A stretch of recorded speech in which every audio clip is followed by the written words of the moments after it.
जीवन है तेरे प्रेम से बोलेंगे भक्तवत्सल भगवान की।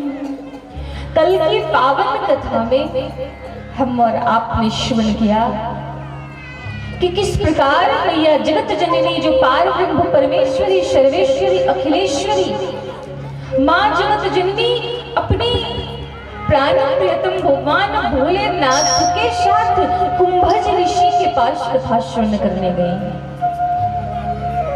कुंभज ऋषि के पास जब कथा श्रवण करने पहुंचे हैं मैया सती, तो कथा में मन नहीं लगा, मन में अहंकार प्रवेश हुआ है महाराज, अहंकार आया है मन में। और जैसा कि कल की पावन कथा में आपने श्रवण किया कि अहंकार ही मनुष्य के सर्वनाश का कारण होता है। किसी भी प्रकार का अहंकार यदि हो आपके जीवन में, घमंड हो या वो सौंदर्यता का हो, रूप का हो, धन का हो, वैभव का हो, किसी भी चीज का अहंकार हो, तो आपके जीवन का सर्वनाश निश्चित है। बड़े बड़े 10 भुजाओं जैसे वाला रावण कंसों का जब अहंकार नहीं टिका महाराज, तो हमारे और आपके जैसे लोगों का अहंकार कहाँ रहेगा। जब कथा श्रवण करने गई है, मन में अहंकार प्रवेश हुआ है कि मेरे भोलेनाथ और त्रिकालदर्शी त्रिकालज्ञ भगवान भूत भावन भोलेनाथ से बढ़कर कौन हो सकता है। और ऐसा महाराज हम संसारियों का भी नियम होता है। हम और आप जो पत्नियां हैं वो भी कहती हैं कि हमारे पति से अच्छा भला कौन हो सकता है, कहती है ना। आज विचार करना, मैया सती के मन में अहंकार प्रवेश किया है, और जो ही अहंकार आया है ना, भगवान भोलेनाथ इस बात को समझ गए हैं कि मैया सती के मन में अहंकार आ रहा है। और जिस कार्य में व्यक्ति का मन ना लगे, जिस कार्य में आपके अंदर भावना आए, उस कार्य को करने का कोई फायदा नहीं है। तत्क्षण भगवान भोलेनाथ ने मुनि से विदाई ले ली कि हे मुनिवर, आप मुझे क्षमा करें और मुझे विदाई दें, क्योंकि सती का मन कथा में नहीं लग रहा। तुलसी बाबा ने देखो कितने अच्छे पद लिखे हैं। मुनीशन विदा मांगे त्रिपुरारी,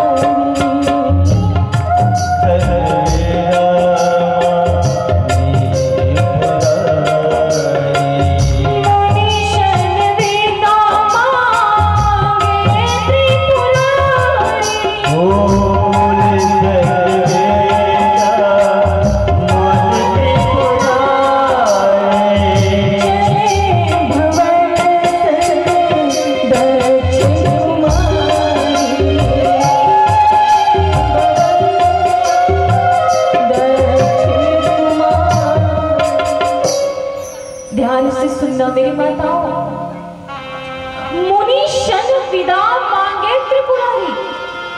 भगवान भोलेनाथ ने कुंभज ऋषि से विदाई ली है कि हे भगवान भोलेनाथ, हमें विदा कर दे, हमें विदा कर दे।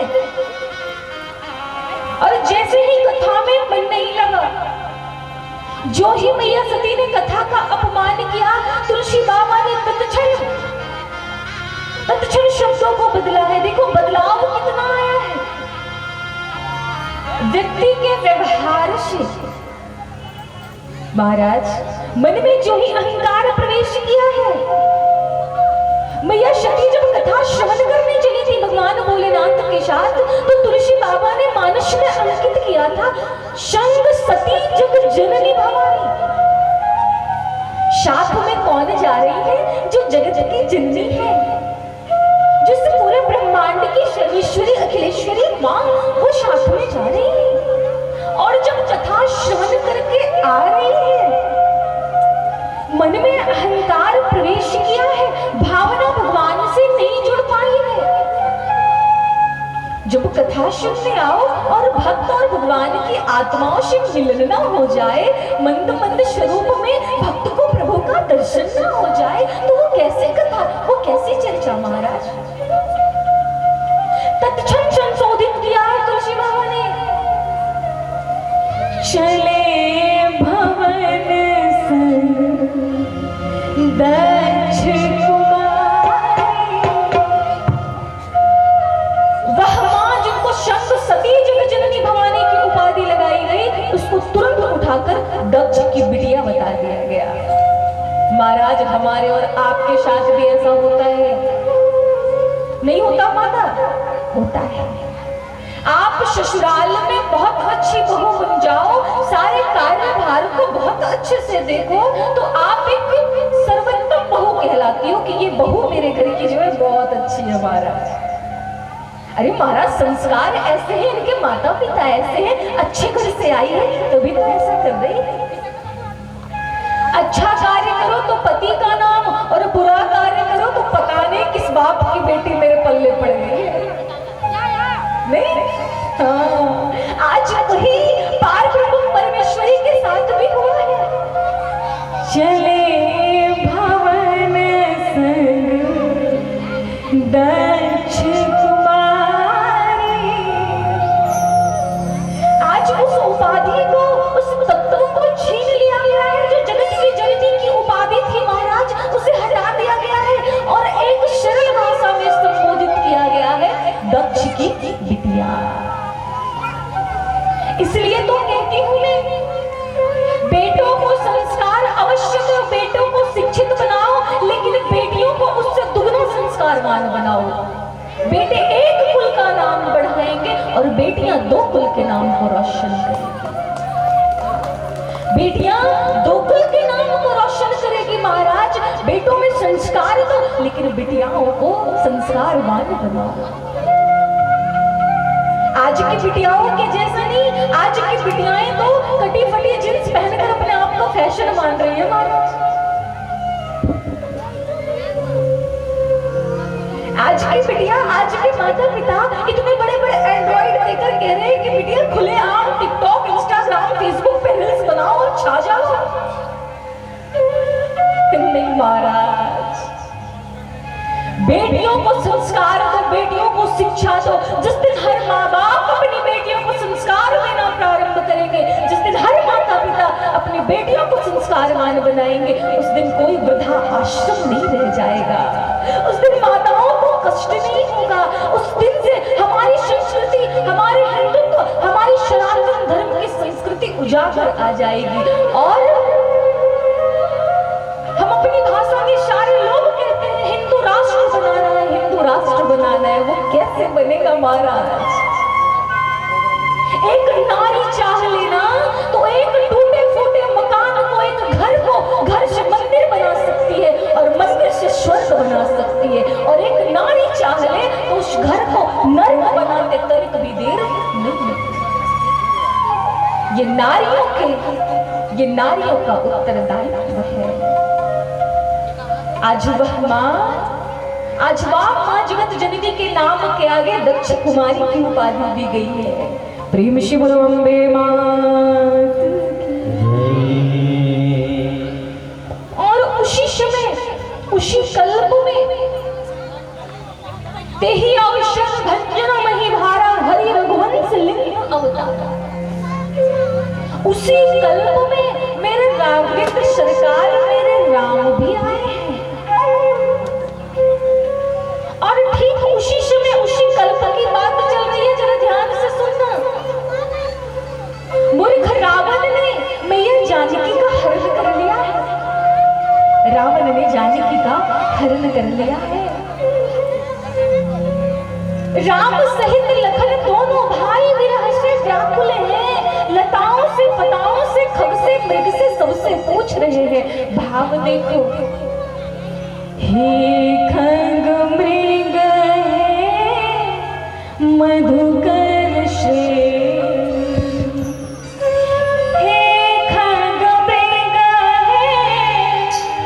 मधुकर श्रेष्ठ, तुम देखा सीता मृग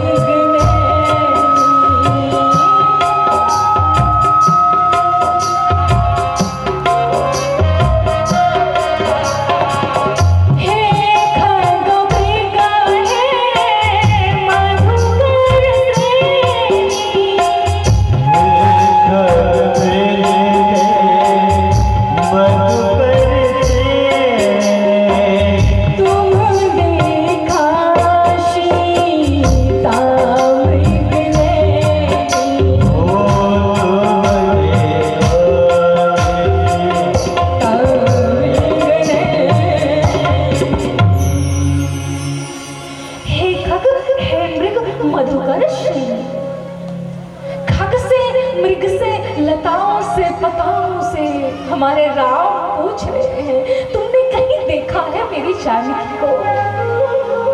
कोई तो बता दो, किसी ने मेरी जानकी को देखा है? वह परम तत्व, वह पार ब्रह्म परमेश्वर, वह इष्ट, वह राम भी विरह से व्याकुल है महाराज। और इसी स्थिति को देखकर, जब ऐसी स्थिति को मैया सती ने देखा है तो विचार की है कि ऐसा प्रतीत होता है जैसे मेरे भोलेनाथ सच में बौराहा ही है। ये उस राम की पूजा कर रहे हैं, ये उस परम तत्व की पूजा कर रहे हैं। अगर ये राम भगवान है, अगर राम को भगवान मान रहे हैं आप, तो ये क्यों नहीं जानते कि मेरी पत्नी कहाँ है, मेरी सीता कहाँ है? अरे महाराज, कौन ऐसा भगवान है?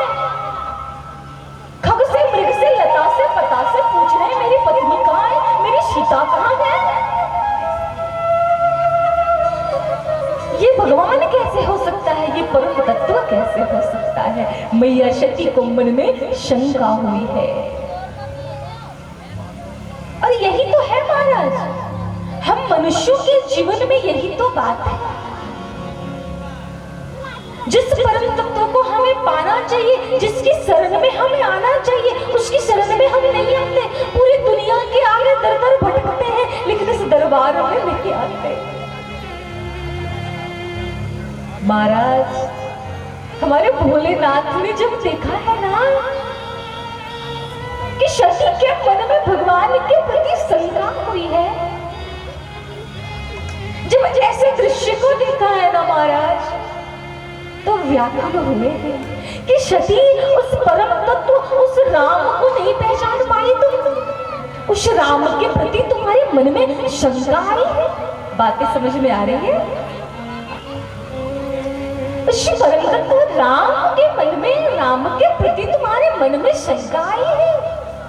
एक बात याद रखना महाराज, मेरी मैया, एक बात स्मरण रखना। बड़े ही सुंदर पद की, बड़े ही सुंदर पद की प्राप्ति है, जरा ध्यान से सुनना। बड़े बड़ाई न करे, बड़े न बोले,